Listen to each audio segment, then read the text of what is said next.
आजकल बहुत ज़्यादा ट्रेंड में है इलेक्ट्रिक प्रेशर कुकर, जो लोग अपनी किचन के अंदर लेकर आए और उसको इस्तेमाल करते हैं। यहाँ पर इलेक्ट्रिक प्रेशर कुकर के बारे में मैं आप लोगों को कुछ थोड़ा सा बताऊंगी। हालांकि ये बहुत ट्रेंड में है और काफ़ी सारे लोग इसको इस्तेमाल भी करते हैं, लेकिन कुछ चीज़ें आपको भी ध्यान रखना चाहिए। ऐसी किसी भी गैजेट को यूज़ करने से पहले आपको थोड़ा सा केयरफुल होना चाहिए। जो अनाज आपका छोले, राजमा या फिर दालें, जिसको प्रेशर कुक करने में नॉर्मली हम लोगों को कम से कम 10 से 15 मिनट का समय लगता है, या फिर मोटा अनाज जो होता है वो आधा से पौना घंटे लेता है प्रेशर कुक होने में, उसको ये 10 मिनट के अंदर कुक करके आपको प्रोवाइड करवाता है। नो डाउट ये आपके टाइम सेविंग भी है और आपको स्ट्रेस से भी रिलीव करता है। लेकिन अगर कोई भी अनाज, मोटी दालें हों या फिर पतली दालें हों या फिर किसी भी तरह का कोई भी वेजिटेबल हो, अगर आप इतने हाई प्रेशर के ऊपर उसको कुक करते हैं तो उसकी न्यूट्रिशनल वैल्यू भी वहाँ पर डैमेज होती है।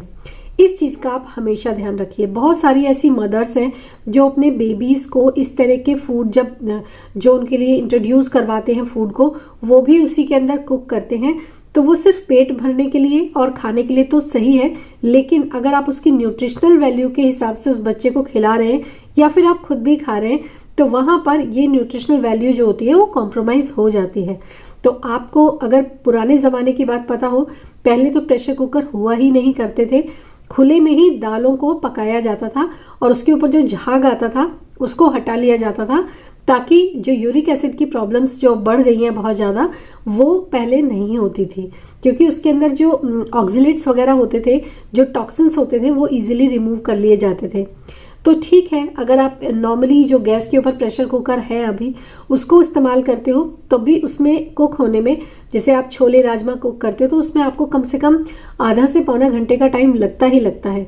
लेकिन इस तरह की जो इलेक्ट्रिक प्रेशर कुकर होते हैं उसमें आप टाइम सेट करते हो और 10 मिनट के अंदर आपका छोले या राजमा जो होता है वो कुक हो जाता है। कितनी हाई प्रेशर पर वो कुक होता होगा, तो उसकी जो न्यूट्रिशनल वैल्यू होती होगी वो क्या ही बचती होगी। तो ऐसी कंडीशन में आपको थोड़ा सा केयरफुल रहना चाहिए।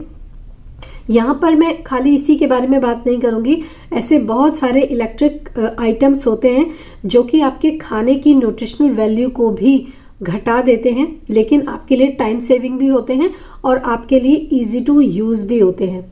तो अगर आप अपनी हेल्थ कॉन्शियस हैं और अपने हेल्थ के बारे में आप बहुत ज़्यादा अवेयर रहते हैं कि मुझे ये खाना है, मतलब पर्टिकुलरली प्रोटीन्स में हाई रहनी चाहिए चीज़ें या फिर किसी विटामिन्स और मिनरल्स में चीज़ें रिच रहनी चाहिए, तो आपको ये भी देखना चाहिए कि उसका जो कुकिंग मेथड है वो कहीं आपके खाने को डैमेज तो नहीं कर रहा है, उसकी न्यूट्रिशनल वैल्यू को डैमेज तो नहीं कर रहा है।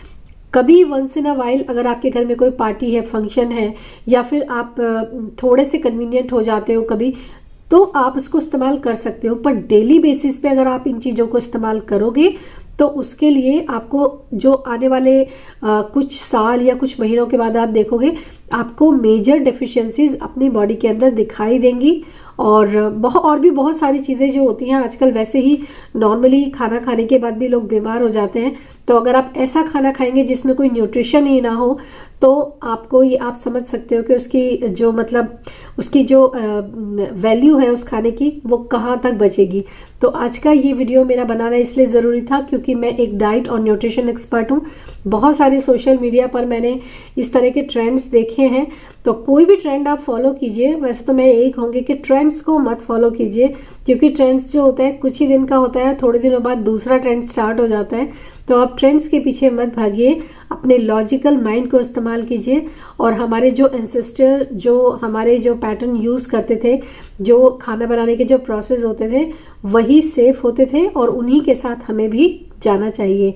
तो आज का ये वीडियो है थोड़ा सा इन्फॉर्मेटिव। आई होप ये आपको थोड़ा सा अच्छा लगा होगा। अगर अच्छा लगा है तो इस वीडियो को लाइक ज़रूर करना, और जो भी फैमिलीज़ में आपके मेंबर्स हों, फ्रेंड्स हों, उनके साथ इस वीडियो को ज़रूर शेयर करना, ताकि वो लोग भी अवेयर हों और उनके घर में सभी फैमिली मेंबर्स जो हैं वो हेल्दी रहें। Thank you so much and thanks for watching this information. Bye bye and love you all.